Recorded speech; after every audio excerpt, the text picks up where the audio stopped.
Morning, children. How are you today? I am your teacher in mathematics in grade 4.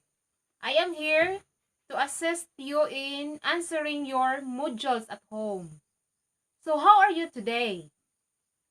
Are you done eating your breakfast? Did you include fruits and vegetables in your meal? Yes, very good. Why is it important that we are going to eat fruits and vegetables? Okay, because fruits and vegetables makes us healthy. Okay, try to look at inside your classroom. Okay, find objects that has a shape of a square or a rectangle. I have here pictures of objects that we can find inside our house. So first we have the eco bag. Okay, do you have this at home? Okay, what is the shape of that bag? Okay, very good. It is a square. Next. This one, do you have this at home? Okay, so what is the shape of the television? It is rectangle. Very good. Next, we have the dining table. So, what is the shape of that dining table? Okay, that is rectangle. Very good. Next. Okay, I know every one of you has this object at home. So what is that? That is a picture frame. Okay, what is the shape of that picture frame? Okay, it is a square. Next. Okay. So what is that? That is a window. What is the shape of that window? Okay, it is a rectangle. So, we describe the eco bag, the picture frame, as a square.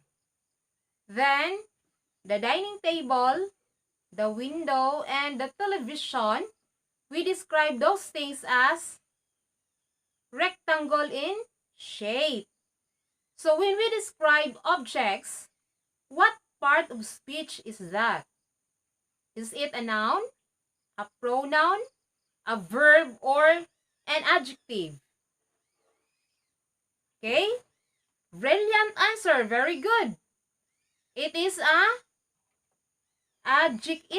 adjective. Okay, because an adjective describes a noun or a pronoun. Okay. So, here is the square. So, sa Filipino, square is or tinatawag na parisukat. Sa atong pinulungang Binisaya, gitawag siya og kwadrado. Okay. Then how about the rectangle? Sa Filipino language, tinatawag itong parihaba. Sa atong pinulungan nga Binisaya, gitawag siya og rektangulo. Okay. So, sa Filipino, ano naman ang tawag sa adjective? Okay, ito ay tinatawag na pang-uri. Okay, dahil ang pang-uri ay naglalarawan sa pangalan o panghalip. Okay, so if we are going to go back to the objects that you have at home that we describe the shape as square or rectangle, how would you classify those things? Is it a solid matter, liquid matter, or a gas matter? Okay, what is your answer? Okay, it is a solid matter. Very good. Okay, so today we are going to discuss about perimeter and area. But before that, I will be going to show to you the objectives of our lesson. So here is our objectives. So the objectives, everybody read.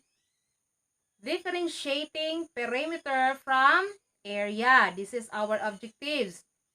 With the competency code M4ME-3J-53. Okay. Do you know the meaning of the word perimeter and area? Okay. So, let's find out what is the meaning of those words. Okay. Here is the meaning. Perimeter, it is the distance or measurement around the outside of the shape. Okay. So, try to look at the illustration. So, this side, we have 1 unit. Then, the next side, we have 2 units. This side, 2 units. And this side has 4 units. This side, we have 3 units. And the last side, to enclose the shape, we have 2 units. So, that is the perimeter. So, you are going to add or you're going to multiply the measurement of all the sides to get the perimeter.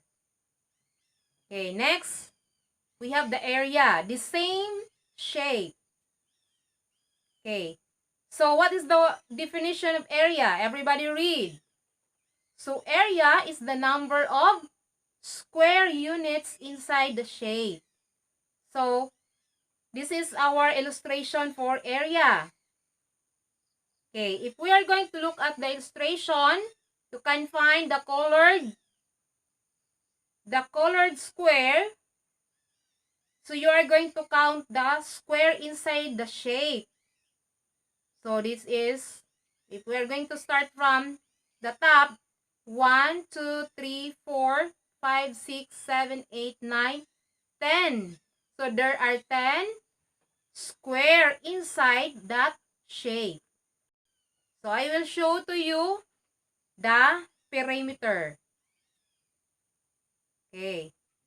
So, this is the first side, then the second side, the third side, the fourth side, fifth, and sixth side. So, when you say perimeter, that is around, the measurement around the shape.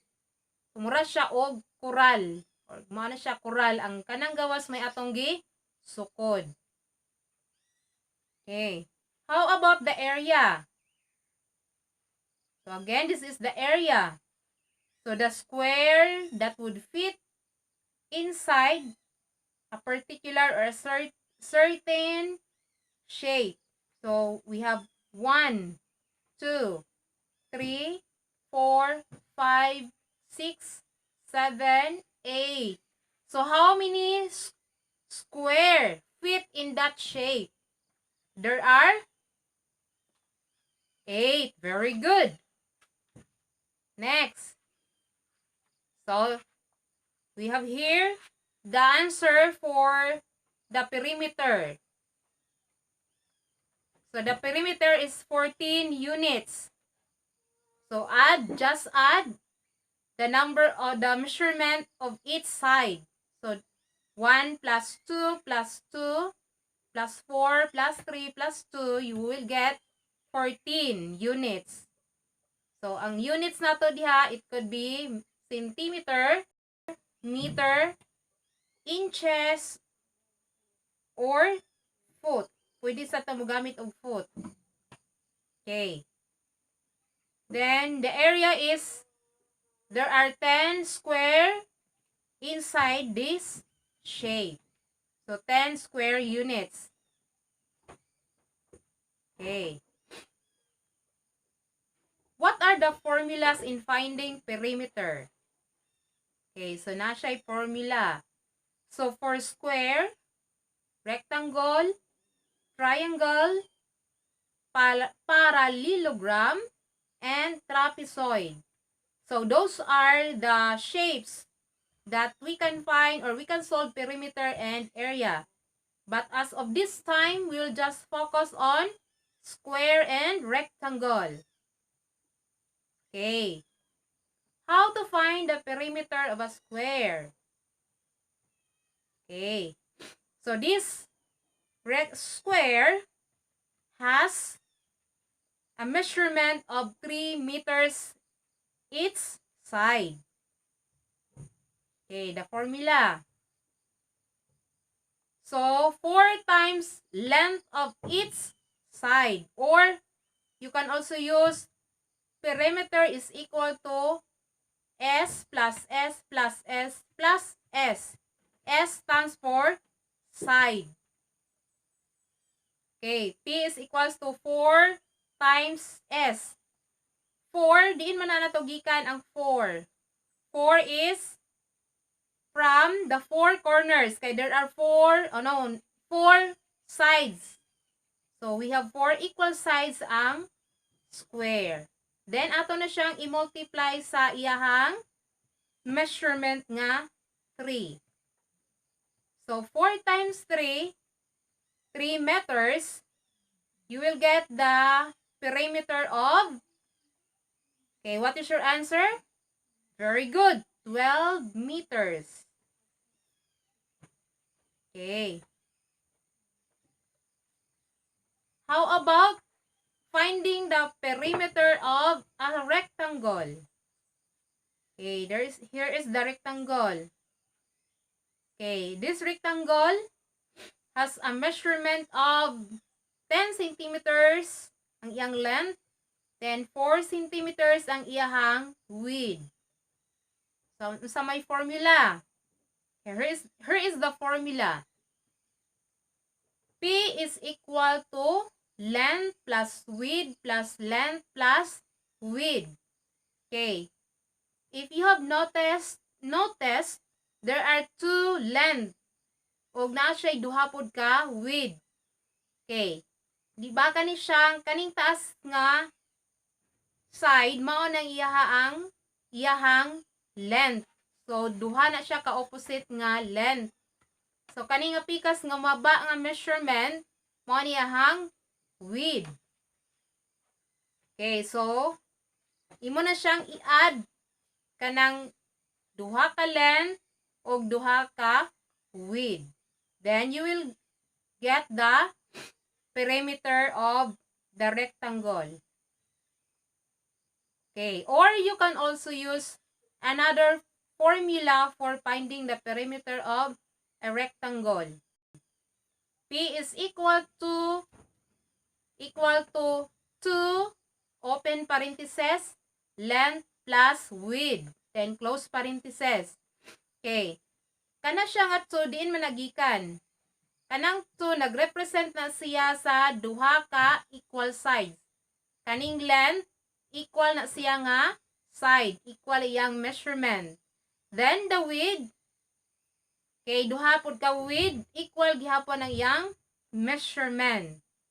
So ato nang i-multiply ang duha 2 times the length of the rectangle plus ang width sa rectangle, duha ka width. So you will get the perimeter. The same ra gihapon kung atong i-add o atong i-multiply. Okay. So here is the solution. Okay. P is equals to length plus width plus length plus width. Okay. So, pila may atong length? So, 10 centimeters. Yang atong width, 4 centimeters plus the other length, 10 centimeters plus the other width, we have 4 centimeters. So, what would be the answer? Okay. What is the perimeter? 28 centimeters. Okay. Next. So, mao to siya ang ato ang formula for finding the perimeter of a square and a rectangle. Okay. Next, how to find the area of a square. Ari na to sa area. Okay, sa square, so here is the formula for finding the area of a square. Okay, area is equal to length of side times length of side. Or, kay katuman na sa sulod atong ihap kung pila ka square units ang masulod. So, ang atong pag-solve, kanira siya nga duha ka sides ang atong ibutang dito, i-substitute sa ato ang formula. So, kani siya nga side, two sides ra. This side 3 meters and the other side is 3 meters. Okay. So, area is equals to side times side. Area is equal to 3 meters times 3 meters. Okay. So, what is the area? Okay, your answer is 9 square meters or 9 meters square. Okay, if you are going to count manually, okay, so if the answer is exactly 9, just count the number of square inside the square, the big square. So we have 1, 2, 3, 4, 5, 6, 7, 8, 9 meters is the area. Okay, let's proceed. How to find the area of a rectangle? Okay, here's the formula for finding the area of a rectangle. Okay, so this rectangle measures 4 centimeters in length and 2 centimeters in width. Okay, so what is the formula? Okay, area is equal to length times width. Okay, asa man ang atong length ani? So, kani siyang taas nga side, mao nang atong length. Nya kani ang maba nga side, mao nang atong width. Okay, ato na siyang i-multiply. Substitute the measurement. Okay, so length times width. The length is 4 centimeters times the width, which is 2 centimeters. Your answer will be, okay, what would be the answer? 4 times 2. Okay, very good. 8 centimeters square or 8 square centimeters. Okay. So, can you identify the difference between perimeter and area? Okay. Naa ba sila'y kalainan ang duha? Have you observed differences between perimeter and area? Okay. So, in perimeter, is perimeter similar to area? Okay, no. It's a big no.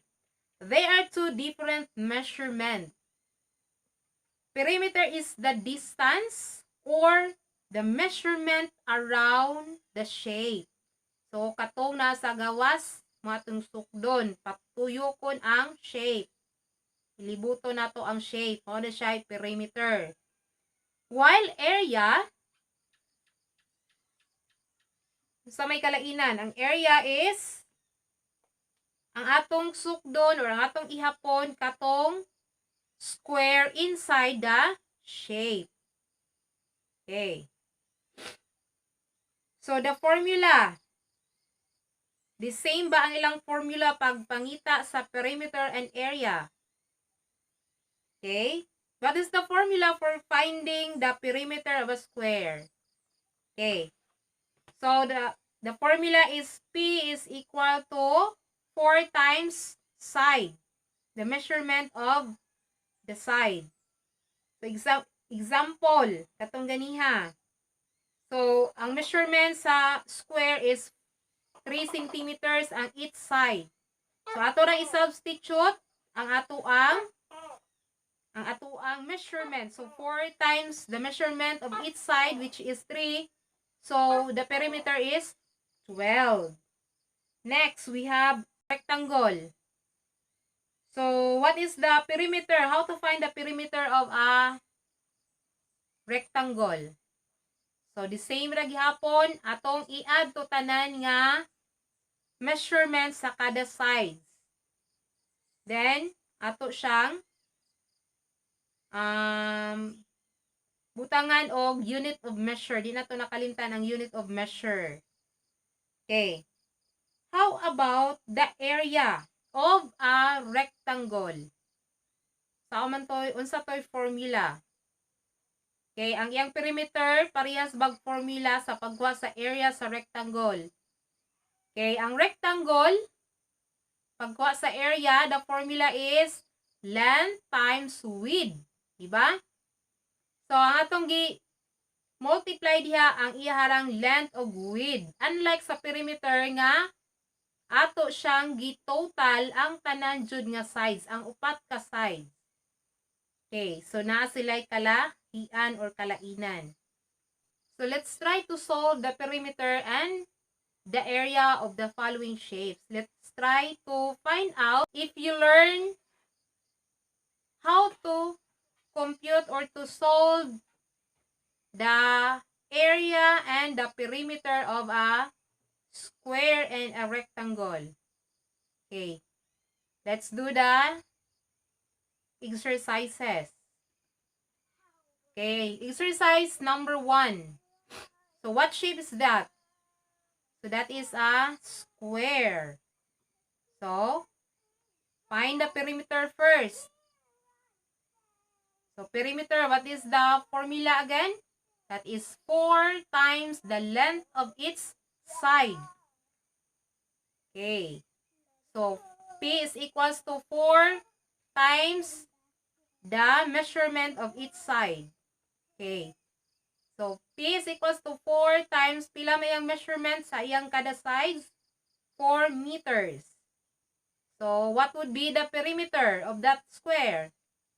Okay, you will get, very good, 16 meters. Kay 4 times 4 equals to 16. Okay.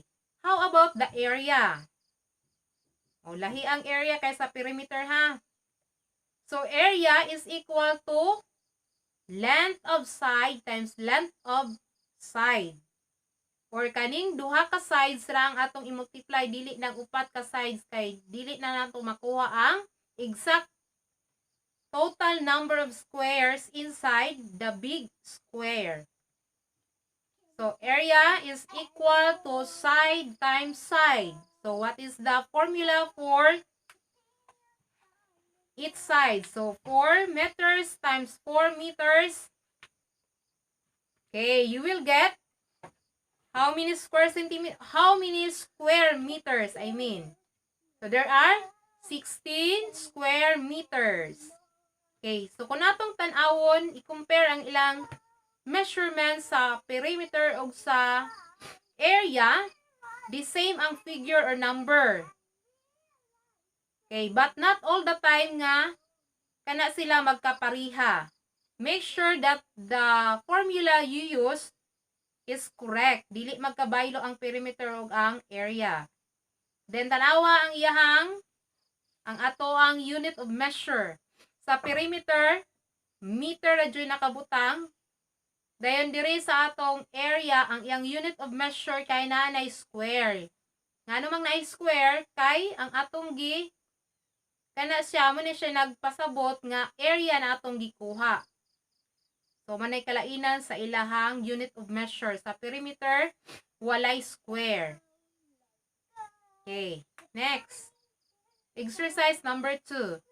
So what shape is that? So that is a rectangle.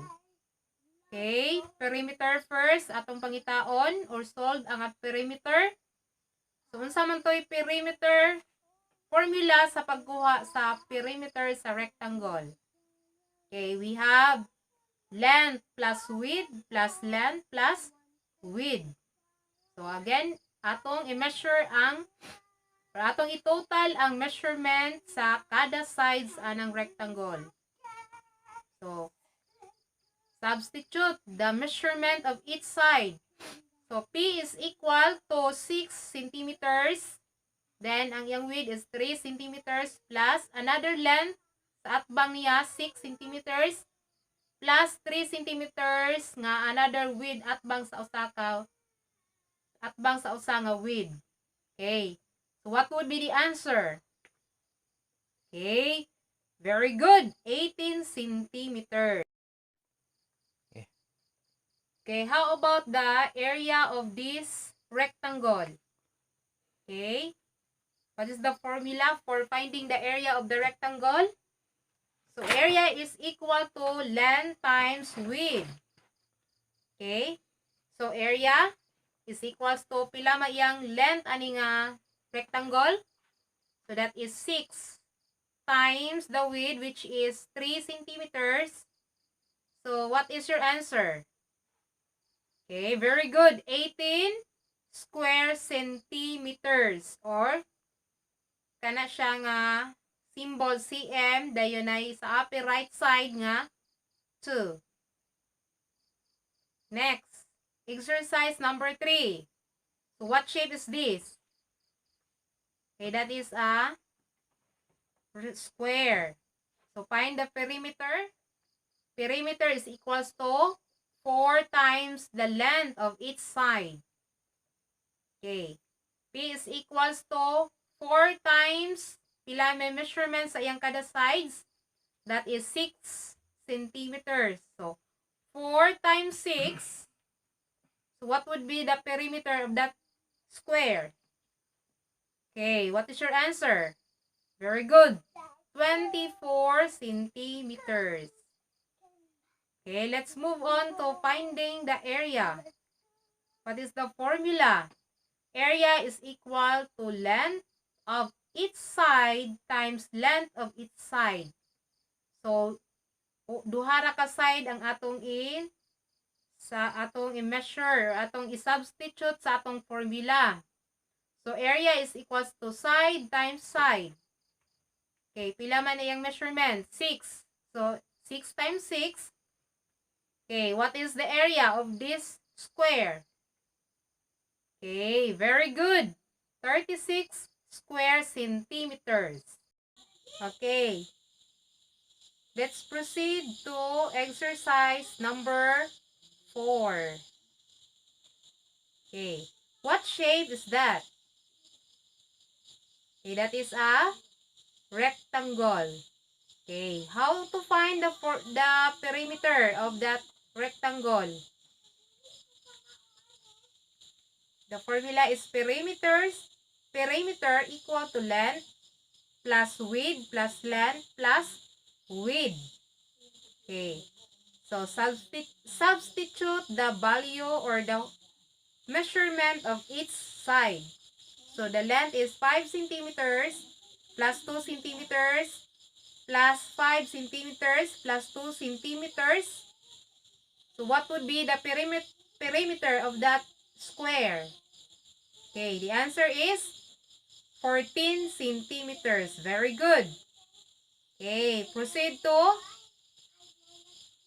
area. So, what is the formula for finding the area of a rectangle? Okay, let's proceed to area. So, what is the formula for finding the area of the rectangle? So, area is equal to length times width. Okay. So, what is the measurement of the length? So, 5 centimeters. What about the width? 2 centimeters. So, multiply 5 times 2. You will get the area of, what is your answer? Okay. 10 square centimeters. Very good. Okay. So, let us try to check your knowledge about finding the perimeter and area using the given formula. Okay. So I have here 5 item tests. Let's try to find out your answers. If you get the correct answer for perimeter and area. Okay, number 1. So, that rectangle measures 15 meters in length and 7 meters in width. So, what is the area? First is the area. So, what is the formula? Area is equal to length times width. So, substitute the measurement of length and width. 15 meters times 15 meters times 7 meters. So, what would be the area? Okay, multiply. You will get, okay, very good, 105 square meters. Or 105 meter. Yan, na ay 2 sa iyang upper right side sa meter. Okay, let's proceed to the perimeter of the rectangle. So, the perimeter, the formula is length plus width plus length plus width. Okay, that is a rectangle. Okay, so substitute the measurement of the length, the width of the sides of the rectangle. So, just add 15 plus 7 plus 15 plus 7, then, so what would be your answer? Okay, very good. 44 meters. So, walay square, okay? That is perimeter, unlike sa area. Next, number 2. Okay, square. So, find the area of that square. Okay, what is the formula for finding the area of a square? So, area is equals to side multiplied by side. So, pila may measurement sa iyang side? That is 10 centimeters. So, 10 centimeters times 10 centimeters. Okay, what would be the area? Okay, very good. 100 square centimeters or 100 cm square. Okay, next, perimeter of the square. The formula again is 4 times the measurement of each side. Or katong gamito na to ang P is equal to S plus S plus S plus S. Kaya ato man siyang itotal ang tanan niyang measurements sa tanan nga side. So, P is equal to 4 times 10 is equal to 40 centimeters. Okay, the same lagi hapon ang ato makuha nga measurement kung mugamit ta atong addition. Okay, upat man siya ka 10. So, 10 plus 10 plus 10 plus 10 equal to 40 centimeters. Okay. Next, number 3. Rectangle. So, what is the formula for finding the area? Okay. Again, area is equal to length times width. Pila may ang length? So, that is 15 feet. Yung width kay 5 feet. So, just multiply 15 times 5. Okay. What is your answer? Okay.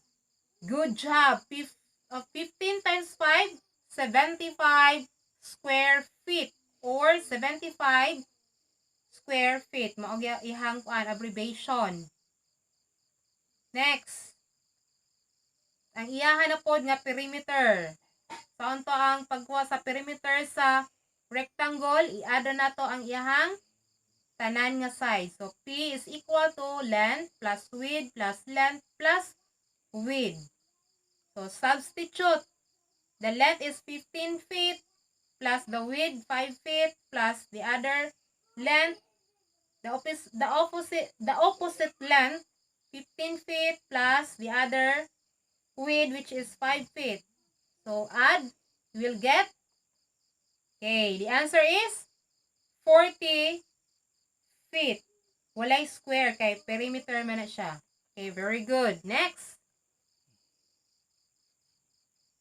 Number 4. Okay, this is again a rectangle. So area sa rectangle, unsa ganito? Area is equal to length times width. Okay, pila yung length? So the length is 16 inches. Multiply sa iyang width nga 5 inches. So what would be the answer? Okay. Very good. 80 square inches. Okay, next. The perimeter of this rectangle. So, perimeter, sa to'y formula, P is equal to L plus W plus L plus W. Okay, so pila yung length? 16 inches plus the width, 5 inches. The other length, 16 inches. Then, the other width, 5 inches. The total is, okay, very good, 42 inches. Muna iyang perimeter. Okay, last number 5. That is a square. So, find the area of that square. So, the formula is equal to area equal to side times side. Pila yung measurement sa iyang kada side? 12 feet. Multiply 12 feet times 12 feet. What would be the area?